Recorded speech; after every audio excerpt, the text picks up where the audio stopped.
of these latest numbers. Sean.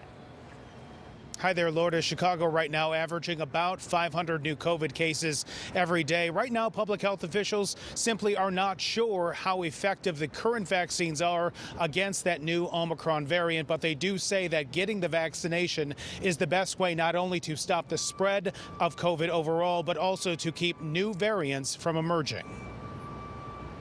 21 months into a pandemic and one new variant on the horizon, Chicago's top doctor expects Omicron to be here, possibly by mid-December. Everything has been Delta, okay, for months. However, what we see here from South Africa is the number of days that it took for most of the virus in the country. It took about 10 days to get to the point where 90% of the virus that they're detecting in South Africa is that Omicron variant. So it's clearly quite competitive. There's more to do, but that's part of why we're worried.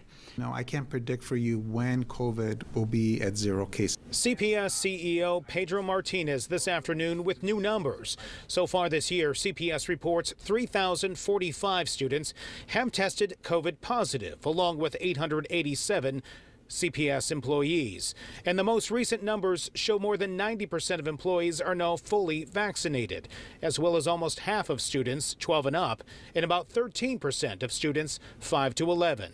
The district is also looking to expand its testing of students, up to 40,000 a week, it says, though CPS admits getting kids signed up for that testing remains a challenge. We know that there is interest and appetite, that we want our kids in schools. As a former CPS grad and a spouse of a current teacher, we want to be in classrooms. We want to be with our kids. Critical that you get vaccinated, critical that you get boosted, okay? That's going to also really help.